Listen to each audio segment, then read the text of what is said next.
ناظرین گرامی، آج کی ویڈیو میں ہم حضور صلی اللہ علیہ وآلہ وسلم کی زندگی کے پہلے 2 سالوں کے واقعات بیان کریں گے، جس میں آپ صلی اللہ علیہ وآلہ وسلم کا عقیقہ اور اس کے بعد جناب حلیمہ سعدیہ رضی اللہ تعالیٰ عنہ کے سپرد کیے جانے کے واقعات بھی شامل ہیں۔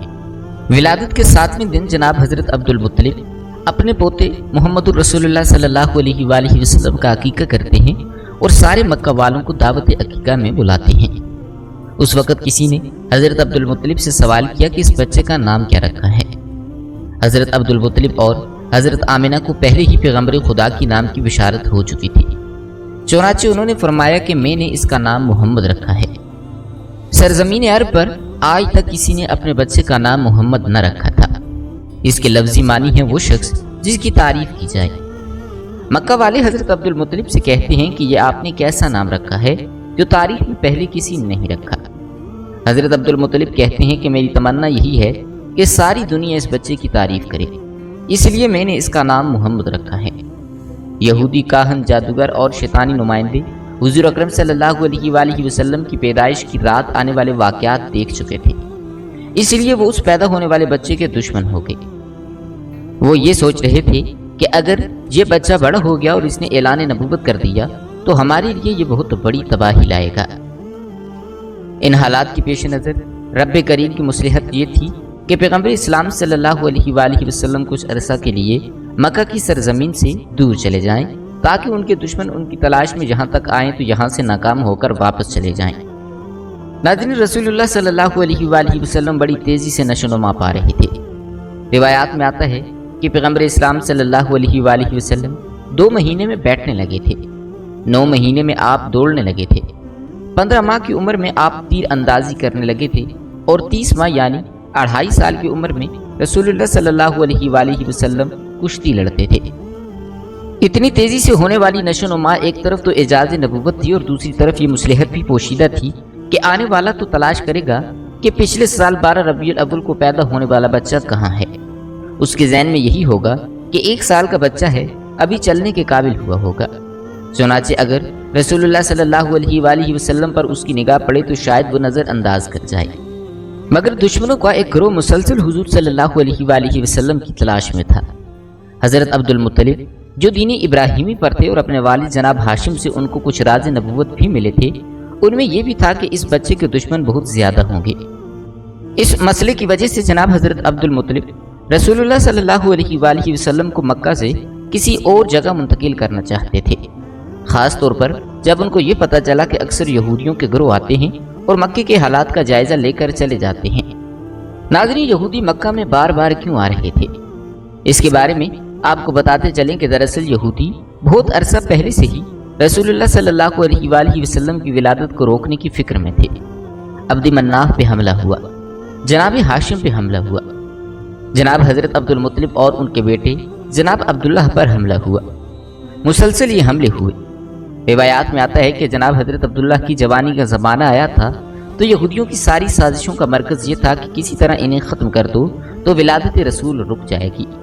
یہودی یہ پہچان گئے تھے کہ جناب عبداللہ رسول اللہ صلی اللہ علیہ وآلہ وسلم کے والد ہیں، اور یہ پہچان حضرت یحییٰ علیہ السلام کے اس کرتے کی وجہ سے ہوئی تھی جو یہودیوں کے پاس تھا، اور جناب عبداللہ کی ولادت کے وقت اس میں خون نکلنا شروع ہو گیا تھا۔ انہوں نے سوچا کہ اگر جناب عبداللہ کو شادی سے پہلے قتل کر دیا جائے تو رسول اللہ کی ولادت نہیں ہو سکے گی، چنانچہ انہوں نے حملہ کر دیا، مگر وہ اپنے حملے میں ناکام رہے، اور اس کے نتیجے میں جناب حضرت عبداللہ کی شادی جناب آمنہ سے ہوئی۔ جب حضرت عبداللہ کی وفات ہوئی تو یہودیوں کو یہ اطمینان تو ہو گیا کہ پیغمبر اسلام کے والد تو فوت ہو چکے ہیں، صرف ایک بات کا پتہ کرنا ہے کہ ان کے ہاں آیا کوئی اولاد ہوئی ہے یا نہیں۔ اگر یہ پتہ چل جائے کہ یہ بے اولاد تھے تو گھر میں جا کر اطمینان سے سونا ہے، اور اگر یہ پتہ چلے کہ ان کے ہاں کوئی اولاد ہے تو اس کے قتل کا انتظام کرنا ہوگا۔ یہودیوں نے ایک گروہ تشکیل دیا جس کا مقصد یہ تھا کہ وہ مکہ مکرمہ آ کر یہ پتہ چلائیں کہ حضرت عبداللہ کے ہاں کوئی ولادت ہوئی ہے یا نہیں۔ چنانچہ جب وہ مکہ آئے تو انہیں اطمینان ہوا کہ جناب حضرت عبداللہ تو لاولد ہیں، ان کے ہاں کوئی اولاد نہیں تھی۔ چنانچہ بڑے اطمینان سے واپس مدینہ منورہ چلے گئے۔ مدینہ منورہ پہنچ کر مدینہ سے لے کر شام تک جہاں جہاں یہودی پھیلے ہوئے تھے سب کو یہ خوشخبری پہنچا دی گئی کہ مبارک ہو، ہمارے لیے جو خطرہ تھا وہ ٹل گیا۔ حضرت یحییٰ علیہ السلام کے کرتے سے جو خون نکل رہا تھا وہ اب سوکھ گیا ہے، جس سے یہ یقین ہو گیا ہے کہ رسول اللہ کے والد کا انتقال ہو گیا ہے اور ان کے ہاں کوئی بھی اولاد نہیں ہے، جس کا مطلب یہ ہے کہ اب آخری رسول پیدا ہی نہیں ہوں گے۔ یہ خوشخبری ساری دنیا یہود میں پھیلا دی گئی۔ مدینہ سے لے کر شام تک جشن منایا گیا اور یہودی بڑے مطمئن تھے، مگر ان سے یہ غلطی ہوئی تھی کہ انہوں نے صرف یہ پتہ چلایا کہ جناب حضرت عبداللہ کی کوئی اولاد نہیں، انہیں یہ پتہ نہ چل سکا کہ جناب آمنہ حمل سے ہیں۔ جب 12 ربیع الاول 571 عیسوی کو عجیب و غریب واقعات پیش آئے تو یہودی علماء پریشان ہو کر بیٹھ گئے، کیونکہ انہوں نے اپنی کتابوں میں پڑھا ہوا تھا کہ یہ سارے واقعات اس زمانے کے ہیں جب آخری رسول پیدا ہوں گے۔ مگر یہ کیا ہوا؟ آخری رسول کیسے پیدا ہو گئے؟ کیونکہ آخری رسول کے والد کو ہم نے پورے یقین کے ساتھ دیکھا تھا کہ وہ فوت ہو چکے ہیں، اور یہی رسول اللہ کے والد تھے، اور حضرت یحییٰ کے کرتے نے بھی گواہی دی کہ یہی والد ہیں۔ یہ بھی ہم نے پتہ چلایا کہ ان کے ہاں کوئی اولاد نہیں تھی، پھر یہ رسول کہاں سے آ گئے؟ چنانچہ یہودیوں نے ایک گروہ کو تشکیل دیا کہ وہ مکہ میں جا کر تحقیق کریں۔ جب یہ لوگ مکہ پہنچے تو اس وقت رسول اللہ صلی اللہ علیہ وآلہ وسلم کو مکہ مکرمہ سے حضرت حلیمہ سعدیہ رضی اللہ تعالیٰ عنہ کے مکان میں منتقل کیا جا چکا تھا، اور پیغمبر اسلام کی پیدائش کو کئی ماہ گزر چکے تھے۔ اب یہ یہودی پریشان ہو کر انہیں ڈھونڈ رہے تھے کہ کون سا ایسا بچہ ہے جو 2 ماہ پہلے پیدا ہوا ہے، مگر کوئی ایسا بچہ نظر نہ آیا۔ کسی سے پوچھ نہیں سکتے تھے کیونکہ مکہ میں 2 مرتبہ یہودی سازش کر کے جا چکے تھے۔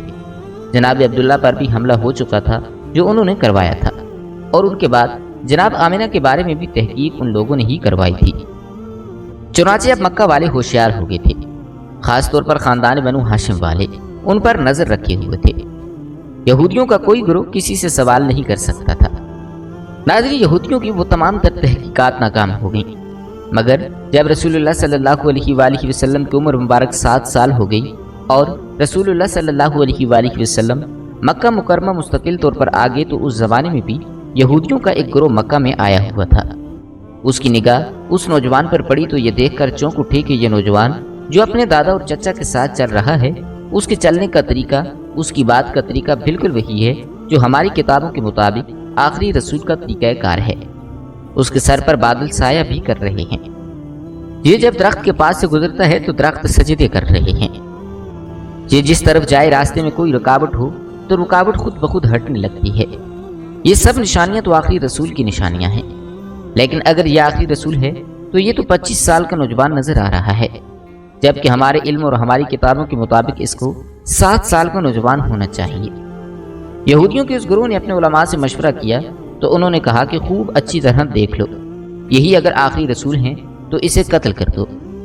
یہودیوں کو تو یہ پتہ چل گیا کہ یہ بچہ عبد المطلب کے گھر میں پیدا ہوا حضرت عبداللہ کا بیٹا ہے۔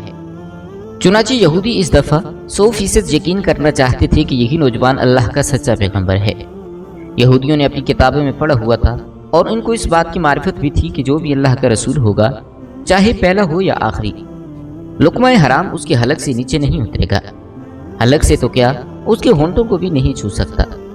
حرام کے علاوہ رزق مشتبہ یعنی ایسا رزق جس کا پتہ نہ ہو کہ حلال ہے یا حرام، وہ بھی رسول کے ہونٹوں کو نہیں چھو سکتا۔ چنانچہ اس مقصد کے لیے انہوں نے ایک بڑا عجیب و غریب منصوبہ بنایا۔ چنانچہ انہوں نے کسی طرح حرام کا گوشت لایا اور جناب حضرت عبد المطلب کو دعوت دی کہ آپ مکہ کے سردار ہیں اور خانہ کعبہ کے متولی ہیں اور ایک قابل احترام شخصیت ہیں۔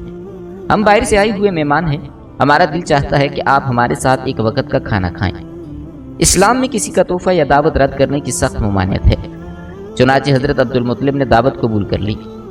یہودیوں کا اصل مقصد تو پیغمبر اسلام کا امتحان لینا تھا، اس لیے وہ یہودی حضرت عبد المطلب سے کہنے لگے کہ آپ اکیلے دعوت میں نہیں آئیں گے، بلکہ خاندان بنو ہاشم کے سارے مرد آئیں گے، خاص طور پر آپ کے سب بیٹے اور پوتے ضرور آئیں۔ حضرت عبد المطلب نے کہا کہ تم نہ بھی کہتے تو میری شرط یہی ہوتی، کیونکہ میں اپنے پوتے کے بغیر کسی دعوت میں شریک نہیں ہوتا۔ چنانچہ کھانے کا انتظام کیا گیا۔ اب یہودیوں نے یہ ذہن میں رکھا کہ یہ حرام گوشت ہے، یہ مشتبہ ہے، دسترخوان لگا دیا۔ یہودیوں نے حضرت عبد المطلب سے کہا کہ رئیس مکہ، دعوت آپ کے اعزاز میں ہے، کھانے کا آغاز کیجیے۔ آپ نے فرمایا نہیں، جب تک میرا پوتا نہیں کھانا شروع کرتا میں اس وقت تک کچھ نہیں کھاؤں گا۔ اب یہودیوں کو تو چاہیے ہی یہی تھا ساری توجہ رسول اللہ صلی اللہ علیہ وآلہ وسلم کی طرف ہو گئی۔ رسول اللہ سے کہتے ہیں کہ آپ بسم اللہ کیجئے۔ آپ صلی اللہ علیہ وآلہ وسلم جواب دیتے ہیں کہ نہیں، یہ رزق ہمارے لیے نہیں، کھانا تو دور کی بات ہماری ہونٹوں تک بھی نہیں پہنچ سکتا۔ حیران ہو کر کہا کہ یہ کیسے ممکن ہے؟ آپ نے فرمایا کہ ہاں، یہ کھانا ہمارے لیے نہیں ہے۔ زبردستی جب انہوں نے نوالہ بنا کر پیغمبر اسلام صلی اللہ علیہ وآلہ وسلم کی جانب بڑھایا تو عجیب بات یہ ہے کہ جیسے ہی وہ نوالہ حضور صلی اللہ علیہ وآلہ وسلم کے ہونٹوں کے قریب پہنچا تو ایسا لگا کہ کسی نے زبردستی ہاتھ پکڑ کر کھول دیا ہو اور نوالہ دسترخوان پر گر پڑا۔ 1 مرتبہ، 2 مرتبہ، حتیٰ کہ 10 مرتبہ کوشش کی گئی، مگر یہ نوالہ رسول اللہ کے ہونٹوں سے مس نہ ہو سکا، قریب تک نہ پہنچ سکا۔ یہودی بظاہر تو پریشان تھے، لیکن دل میں یہ خوش بھی تھے کہ آدھی علامات تو پوری ہو چکی ہیں۔ یہ حرام والا کھانا تھا، مشتبہ کھانا تھا، لیکن اس کو پیغمبر اسلام صلی اللہ علیہ وآلہ وسلم نے نہیں کھایا۔ یہودی حضرت عبد المطلب سے کہنے لگے کہ ہم نے تو خلوص سے دعوت کی تھی، لیکن پتہ نہیں کیا ہو رہا ہے، کیا خدائی راز ہے اس میں۔ جناب حضرت عبد المطلب اور رسول اللہ صلی اللہ علیہ وآلہ وسلم سمجھ گئے کہ اصل بات کیا ہے، لیکن کہنے کا موقع نہیں۔ خاندان بنو ہاشم اپنے گھر واپس چلے گئے اور یہودیوں کو یقین کامل ہو گیا کہ یہ رسول برحق ہے۔ چنانچہ اس کے بعد پھر سازشوں کا ایک سلسلہ شروع ہو گیا۔ یہی وجہ ہے کہ اس واقعے کے بعد جناب حضرت عبد المطلب رسول اللہ کی اور زیادہ حفاظت کرنے لگے اور اپنے سارے بیٹوں سے کہہ دیا کہ اب یہودیوں کی ساری دشمنی کا نشانہ میرا پوتا ہوگا، تم لوگ گھر کے کسی کام میں اس کو باہر نہ بھیجنا۔ اس سے پہلے جناب حضرت عبد المطلب بھیڑ بکریاں اور اونٹ چرانے کے لیے رسول اللہ کو مکہ سے باہر بھیج دیتے تھے، لیکن آج یہ حکم جاری ہو گیا کہ خبردار، آج کے بعد کوئی میرے پوتے کو گھر سے باہر نہ بھیجے۔ یہی وجہ ہے کہ واقعے کے 1 سال بعد جناب حضرت عبد المطلب کا آخری وقت قریب آیا تو اپنے سارے بیٹوں کو بلایا اور نصیحت کی کہ میں اس دنیا سے جا رہا ہوں، اپنے بارے میں مجھے کچھ نہیں کہنا، میری ساری نصیحت میرے پوتے کے بارے میں ہے، اپنی جانیں دے کر بھی اس کی حفاظت کرنا۔ بہرحال یہودیوں کی تمام سازشوں کے باوجود اللہ رب العزت نے رسول اللہ صلی اللہ علیہ وآلہ وسلم کو ان سے محفوظ رکھا۔ ناظرین، چونکہ بات ہو رہی ہے رسول اللہ صلی اللہ علیہ وآلہ وسلم کے بچپن کی، تو اب آپ کو بتاتے ہیں کہ بچپن میں رسول اللہ صلی اللہ علیہ وآلہ وسلم کو دودھ کس نے پلایا۔ ایک روایت یہ ہے کہ ولادت کے فوراً بعد پہلے 8 دن تک حضرت صوبیہ نے رسول اللہ کو دودھ پلایا۔ یہ صوبیہ رسول اللہ کے ایک چچا ابو لہب کی کنیز تھی۔ روایات میں آتا ہے کہ ابو لہب نے فقط اس خوشی میں کہ اس کنیز نے اس کے بھتیجے کو دودھ پلایا تھا آزاد کر دیا۔ اس وقت رسول اللہ صلی اللہ علیہ وآلہ وسلم کی ولادت ہوئی، اس وقت ابو لہب آپ کی مخالفت میں نہیں تھا، کیونکہ اس وقت اس کی شادی نہیں ہوئی تھی۔ بعد میں رسول اللہ صلی اللہ علیہ وآلہ وسلم کی مخالفت کرنے کا ایک سبب اس کی بیوی بھی تھی۔ خاندان بنو امیہ میں شادی کرنے کے بعد ابو لہب اپنے خاندان کو چھوڑ کر اپنے سسرال کے ساتھ مل گیا تھا۔ دوسری روایت کے مطابق پیغمبر اسلام صلی اللہ علیہ وآلہ وسلم کو حضرت حلیمہ سعدیہ کے سپرد کرنے سے پہلے چند دن دودھ جناب آمنہ نے ہی پلایا تھا۔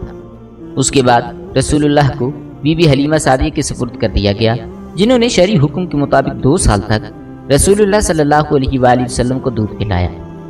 روایات میں آتا ہے کہ جس وقت حلیمہ سعدیہ نے آپ کو دودھ پلایا اس وقت وہ دینی ابراہیمی پر تھیں، اور اس وقت دینی ابراہیمی ہی برحق دین تھا، چنانچہ اس پر ایمان رکھنے والا اللہ کے دین پر عمل کرنے والا مانا جاتا تھا۔ یعنی کہ کوئی یہ اعتراض نہیں کر سکتا کہ کسی مشرک یا کافر نے رسول اللہ کو دودھ پلایا۔ رسول اللہ صلی اللہ علیہ وآلہ وسلم کی ولادت سے پہلے کا 1 سال پورے عرب اور مکہ والوں کے لیے بڑی پریشانی کا سال تھا۔ بارشیں کم ہوئی تھیں، جس کی وجہ سے غلہ کم پیدا ہوا تھا۔ مکہ والے بھی پریشان تھے اور مکہ سے باہر والے بھی پریشان تھے، مگر جس سال آپ کی ولادت ہوئی مکہ انتہائی خوشحال ہو گیا، لیکن مکہ کے باہر ابھی تک قحط پڑا ہوا تھا، جس کی وجہ سے آس پاس کے جو قبیلے تھے وہاں سے لوگ روزگار کے لیے مکہ آ رہے تھے۔ جہاں ایک طرف مکہ میں قحط نہیں تھا اور غلہ کی کثرت تھی، مگر دوسری طرف ایک پریشانی کھڑی ہو گئی کہ اس زمانے میں مکہ میں ایک وبائی بیماری پھیلی ہوئی تھی، خاص طور پر بچے اس کی لپیٹ میں بہت جلدی آ رہے تھے۔ ایک سے دوسرے اور دوسرے سے تیسرے گھر میں یہ بیماری پھیلتی چلی جا رہی تھی، تو یہ 2 سبب رسول اللہ صلی اللہ علیہ وآلہ وسلم کی ولادت کے فوراً بعد پہلے ہفتے میں پیش آئے۔ رسول اللہ کو پروردگار عالم نے ہر مصیبت و پریشانی سے دور کر رکھا تھا، مگر والدین تو پریشان تھے، اور دوسری بات یہ کہ مکہ کے باہر سے جو لوگ روزگار کی تلاش میں آ رہے تھے ان کی مدد کرنا بھی ضروری تھا، اور تیسری بات، جیسا کہ پہلے ذکر ہوا ہے کہ یہودی جاسوس یہ دیکھنے کے لیے کہ آخری رسول پیدا ہوئے ہیں کہ نہیں، مسلسل مکہ کے چکر لگا رہے تھے۔ ان حالات میں اب جتنا جلد رسول اللہ کو مکہ سے منتقل کیا جائے اتنا ہی ظاہری اعتبار سے رسول اللہ کی حفاظت کے لیے بہتر تھا، اگرچہ اللہ تعالیٰ ظاہر رکھ کر بھی رسول اللہ صلی اللہ علیہ وآلہ وسلم کی حفاظت کر سکتا تھا، مگر مکہ سے دور لے جانے میں بھی مصلحت تھی۔ 7ویں دن رسول اللہ صلی اللہ علیہ وآلہ وسلم کا عقیقہ ہوتا ہے۔ عقیقے والے دن صبح کے وقت جناب آمنہ اپنے بستر پر لیٹی ہوئی ہیں کہ یکا یک ایک بشارت ہوتی ہے۔ جناب آمنہ جو پیغمبر اسلام صلی اللہ علیہ وآلہ وسلم کی والدہ ہیں اور دین ابراہیمی پر ہیں، اتنا تو سمجھ سکتی ہیں کہ بشارت کیا ہے، یہ جو آواز آ رہی ہے یہ کہاں سے آ رہی ہے۔ بہرحال انہیں یہ بشارت ہوتی ہے کہ اپنے بچے کو اس عورت کے حوالے کرنا جس کا نام حلیمہ سعدیہ ہے۔ عقیقے کے اگلے دن یعنی ولادت کے 8ویں دن رسول اللہ کو مکہ سے منتقل کر دیا گیا۔ جیسا کہ پہلا ذکر ہوا ہے کہ مکے سے باہر کات پڑا ہوا تھا، لیکن کات نہ بھی پڑتا تب بھی عربوں کا یہ روایت تھا کہ سال میں 2 دفعہ جب سردی ختم ہوتی تھی اور جب گرمی ختم ہوتی تھی تو جو آس پاس کے دیہات تھے وہاں کی عورتیں مکہ میں آ جاتی تھیں اور ایک ایک شخص کے دروازے پر جاتی تھیں کہ اگر آپ کا کوئی بچہ ہے تو ہمیں دے دیجئے، ہم اس کی پرورش کریں گے، اسے دودھ پلائیں گے اور جو اجرت طے پائے گی اس پر بچہ ان کے حوالے کر دیا جائے گا۔ مسلسل قحط کے زمانے میں تو اور زیادہ عورتیں آ رہی تھیں۔ 8ویں دن جناب حضرت عبدالمطلب اپنے غلام کو بلا کر کہتے ہیں کہ جا کر مکہ کے بازاروں میں، گلیوں میں اور جہاں یہ عورتیں جمع ہوتی ہیں وہاں جا کر معلوم کرو کہ کیا کوئی ایسی عورت ہے جو میرے اس بچے کو لے جانے کے لیے تیار ہو۔ ناظرین، مکہ سے کچھ فاصلے پر قبیلہ بنو سعد عرب کا ایک بہت بڑا قبیلہ تھا۔ بی بی حلیمہ سعدیہ کا تعلق اسی قبیلے سے تھا، اسی نسبت سے ان کا نام حضرت حلیمہ سعدیہ ہو گیا۔ حضرت حلیمہ سعدیہ کہتی ہیں کہ ہم اپنے دستور کے مطابق سال میں 2 دفعہ مکہ جاتے تھے۔ وہاں جانے کے بعد وہاں کے صاحبان دولت اور جو سردار ہیں ان کے بچوں کو لے کر آتے تھے۔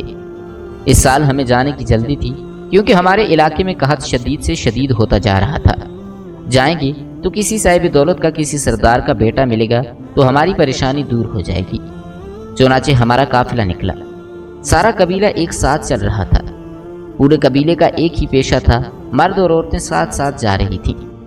جناب حلیمہ سعدیہ کہتی ہیں کہ میں اس پورے سفر میں بے حد پریشان رہی، اس لیے کہ میں جس سواری پر سوار تھی وہ ایک گدھی تھی اور بیمار تھی، اس سے چلا تک نہیں جا رہا تھا، بڑی سست رفتاری سے چل رہی تھی۔ میں شرمندہ تھی کیونکہ میری وجہ سے سارے قبیلے کو آہستہ آہستہ چلنا پڑ رہا تھا۔ اب اگرچہ کوئی زبان سے نہیں کہہ رہا تھا لیکن مجھے معلوم ہے کہ ان سب کو جلدی ہے کہ مکہ جائیں اور پیسے لے کر آئیں تاکہ ان کی زندگی اچھی گزرے۔ دوسرا مسئلہ یہ تھا کہ قحط کی وجہ سے میرے پاس کھانے کے لیے تو کچھ نہیں تھا، اپنی غذا کے لیے فقط ایک اونٹنی تھی، اس کا دودھ نکال کر ہم لوگ پیا کرتے تھے، مگر آج کے دن اونٹنی بھی بیمار تھی اور اس کے پاس دودھ بھی زیادہ نہیں تھا، بہت تھوڑا سا دودھ ہوتا تھا جو ہم نکال کر تمام لوگ پی لیا کرتے تھے۔ حالات ایسے تھے کہ کوئی کسی سے کچھ نہیں مانگ سکتا تھا، اور تیسری پریشانی میرے ساتھ یہ ہوئی کہ خود میری گود میں جو بچہ تھا اس کو پلانے کے لیے بھی میرے پاس دودھ میں نہیں تھا، اس لیے کہ میرے دائیں سینے سے دودھ بالکل خشک ہو چکا تھا، بائیں سینے میں دودھ تھا مگر اتنا کم کہ میرا اپنا بچہ بھوکا رہ جاتا تھا، غذا بھی کم مل رہی تھی، ویسے بھی جناب حلیمہ اس وقت بیمار تھیں۔ ان ساری پریشانیوں کے ساتھ ہم مکہ میں داخل ہو گئے۔ مکہ میں داخل ہونے کے بعد مجھے تو اپنی سواری کے جانور اور اپنی اونٹنی کی بھی فکر ہے، اور مجھے خود اپنی بھی فکر ہے کہ اگر میں نے کسی بچے کو گود بھی لے لیا تو لازمی طور پر دینے والا پہلے یہی تحقیق کرے گا کہ اس بچے کو پیٹ کی غذا کے لیے کیا ملے گا، اور میری حالت ایسی ہے کہ میں اپنی اولاد کو بھی دودھ نہیں پلا پا رہی ہوں۔ میں انتہائی پریشان تھی جس کی وجہ سے میں دوسری عورتوں کے ساتھ نہ جا سکی۔ پورا قبیلہ مکہ میں تھا اور مجھے اطلاع ملی کہ مکہ کے اندر جتنے بھی مالدار آدمی ہیں، جتنے بھی صاحب حیثیت تھے، ان سب کے بچے تو دوسری عورتوں نے لے لیے ہیں اور مجھے کہیں سے کوئی بچہ نہیں ملا۔ اب میں انتہائی پریشان تھی کہ کیا کیا جائے۔ کیا دیکھتی ہوں کہ یکا یک میرے کان میں کچھ غلاموں کی آواز آئی جو یہ کہتے ہوئے مکہ کی گلیوں اور بازاروں میں جا رہے تھے کہ اگر کوئی عورت باقی بچی ہو تو وہ حضرت عبدالمطلب کے پاس آئے اور ان کے یتیم پوتے کو اپنی نگرانی میں لے لے۔ جناب حلیمہ سعدیہ کہتی ہیں کہ عبدالمطلب کا نام بڑا نام تھا، وہ مکہ کے سردار تھے، سارا عرب ان کو جانتا تھا۔ حیران ہیں پھر بھی ایسی کیا وجہ ہے کہ اس بچے کو کوئی گود میں لینے والا نہیں، وہ غلام کو آواز لگانا پڑ رہی ہے، پھر بھی کوئی تیار نہیں ہو رہا۔ حلیمہ سعدیہ کہتی ہیں کہ میں نے سوچا کہ خالی ہاتھ واپس جانے سے بہتر ہے کہ میں ہی اس یتیم بچے کو لے لوں۔ آپ جناب حضرت عبدالمطلب کے گھر گئیں اور ایک کنیز کے ساتھ جناب آمنہ کے پاس تشریف لے گئیں۔ ان کے کمرے میں جاتے ہی حیران ہو گئیں۔ جس وقت آپ کمرے میں داخل ہوئیں تو دوپہر کا وقت تھا اور عرب کا سورج جہاں پہ بادل کا نام و نشان نہیں ہوتا تھا، ہر وقت روشنی ہی روشنی۔ لیکن کمرے میں داخل ہوئیں تو دیکھا کہ سورج کی روشنی سے ہٹ کر کسی اور روشنی سے کمرہ منور ہو رہا ہے۔ حیران ہو کر سوال کیا کہ آپ اپنے کمرے میں دن کے وقت بھی چراغ روشن کر کے رکھتی ہیں؟ جناب آمنہ مسکرا کر کہتی ہیں کہ نہیں، یہ چراغ کی روشنی نہیں، یہ میرے بیٹے کی چہرے کی روشنی ہے۔ یہ جس وقت سے اس کمرے میں آیا ہے ہر وقت یہ کمرہ روشن رہتا ہے۔ جناب حلیمہ سعدیہ کہتی ہیں کہ آئی تو میں تھی بڑے بجھے دل کے ساتھ، کوئی نہیں مل رہا تھا، اس لیے اس کو لینے آ رہی تھی، مگر یہ جملہ سنا تو آگے بڑھ کر بچے پر نگاہ پڑی تو خود بخود ایک محبت دل میں پیدا ہو گئی۔ جناب آمنہ نے ان سے ان کا نام پوچھا تو انہوں نے بتایا کہ حلیمہ سعدیہ۔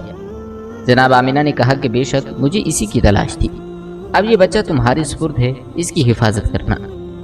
جناب حلیمہ سعدیہ رسول اللہ کو گود میں لے کر باہر آئیں، پھر ان کے دادا حضرت عبدالمطلب کے پاس گئیں۔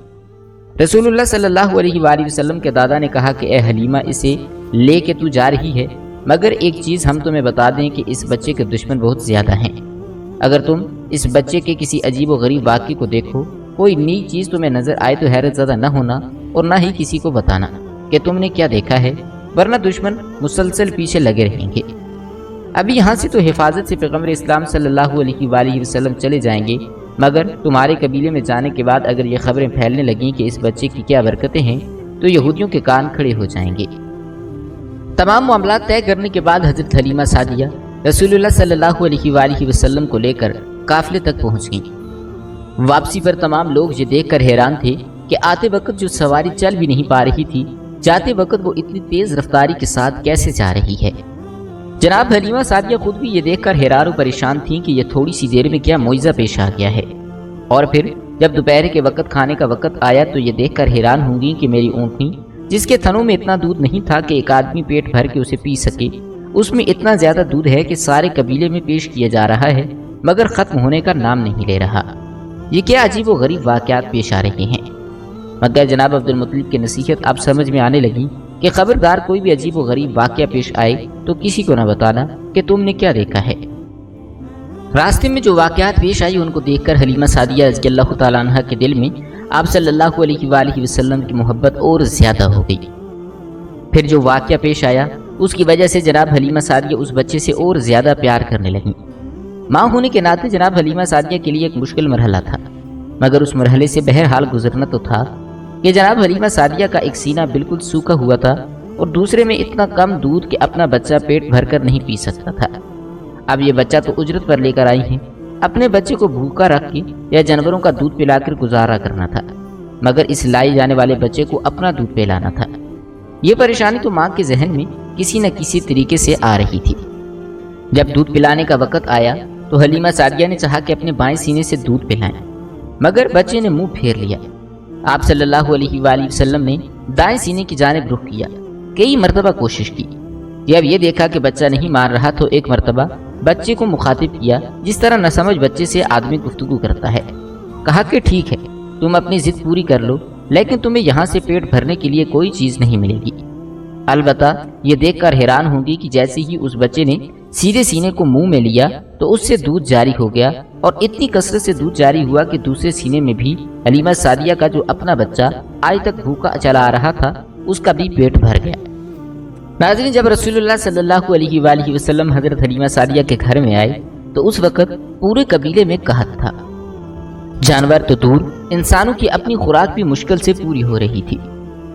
جانور چرنے کے لیے جاتے تو بھوکے واپس آتے، اگر کسی کو کچھ ملتا بھی تو فقط اتنا کہ وہ زندہ رہ سکے۔ حضرت حلیمہ سعدیہ کہتی ہیں کہ میرے جانور بھی باقی تمام جانوروں کے ساتھ چرنے کے لیے جاتے تھے، لیکن جب وہ واپس آتے تو پیٹ بھرے ہوئے آتے۔ ان کا جسم کمزور سے تندرست و توانا ہوتا جا رہا تھا۔ سارا قبیلہ حیران تھا کہ سارے جانور ایک ساتھ ایک جگہ پر جاتے ہیں، سارے قبیلے کے جانور کمزور ہوئے جا رہے ہیں، مگر حلیمہ سعدیہ کے جانور دن بدن تگڑے ہوتے جا رہے ہیں۔ ناظرین، رسول اللہ صلی اللہ علیہ وآلہ وسلم کی وجہ سے حضرت حلیمہ سعدیہ کو تو برکت ملی ہی تھی، مگر سارا قبیلہ رسول اللہ پر جان چھڑکتا تھا، پیغمبر اسلام سے محبت کرتا تھا اور سبب یہ کہ جناب حلیمہ کہتی ہیں کہ پہلے دن اس بچے کو لے کر اپنے قبیلے کے اس درخت کے پاس گئی جو سوکھا ہوا تھا۔ میں اس بچے کو لے کے اس درخت کے نیچے بیٹھی، ہم نے دیکھا کہ خود بخود اس درخت پر پتے آ گئے، سرسبز و شاداب ہو گیا اور پھل لگ گئے۔ اور فقط درخت کا مسئلہ نہیں، جس کے گھر میں اس بچے کو لے کر جاؤں وہ گھر خوشحال ہو جاتا، جو اس بچے کے قریب آ جاتا اس کی قسمت بدل جاتی۔ پورا قبیلہ کسی نہ کسی طرح رسول اللہ صلی اللہ علیہ وآلہ وسلم سے استفادہ کر رہا تھا، اور سارے قبیلے کی برکتیں بڑھتی جا رہی تھیں، اور سارا قبیلہ رسول اللہ صلی اللہ علیہ وآلہ وسلم سے محبت کرتا چلا جا رہا تھا۔ اس دور میں جانوروں کو عرب میں سونے چاندی سے زیادہ قیمتی سمجھا جاتا تھا، مگر جہاں جانوروں کی تعداد زیادہ ہو رہی تھی وہاں پر ان کے دشمن بھی زیادہ ہوتے جا رہے تھے۔ چنانچہ عرب کے صحرا میں بھیڑیے بڑی کثرت کے ساتھ پائے جاتے تھے، اور ہر قبیلے کا یہ مسئلہ ہوتا تھا کہ اپنے جانوروں کو بھیڑیے سے کیسے بچایا جائے۔ رسول اللہ صلی اللہ علیہ وآلہ وسلم کے آنے سے انسانوں کی تو برکتیں ملی، وہیں تمام جانور بھی نقصان سے محفوظ رہے۔ ابتدا میں اس قبیلے کے بعض جانوروں کو کچھ دوسرے جانور اٹھا کر لے گئے، مگر بعد میں جب رسول اللہ صلی اللہ علیہ وآلہ وسلم نے دعا کی تو ان جانوروں کو خود بخود وہ بکریاں لا کر واپس کرنا پڑتی۔ چنانچہ اس قبیلے کے لیے سب سے اطمینان بخش بات یہی تھی کہ پیغمبر اسلام کے وجود کی وجہ سے ہمارے جانور بھی محفوظ ہو گئے ہیں۔ یہ تمام مناظر دیکھ کر سارا قبیلہ رسول اللہ صلی اللہ علیہ وآلہ وسلم سے محبت کر رہا تھا، اور پیغمبر اسلام تو گویا اب اس قبیلے کے سردار بن گئے۔ ناظرین، آج کے لیے اتنا ہی۔ اگلی ویڈیو میں ہم رسول خدا صلی اللہ علیہ وآلہ وسلم کے حضرت حلیمہ سعدیہ رضی اللہ تعالیٰ عنہ کے گھر سے واپسی اور ان کی والدہ اور دادا کے ساتھ زندگی گزارنے اور وہاں پر پیش آنے والے واقعات کے بارے میں بیان کریں گے۔ امید کرتے ہیں کہ آپ کو ہماری آج کی یہ ویڈیو ضرور پسند آئی ہوگی۔ اسی طرح کی مزید ویڈیوز دیکھنے کے لیے ہمارے چینل کو سبسکرائب کریں۔ بہت جلد ایک نئی ویڈیو کے ساتھ ملتے ہیں۔ اپنا خیال رکھیے گا۔ اللہ تعالیٰ آپ کا حامی و ناصر ہو۔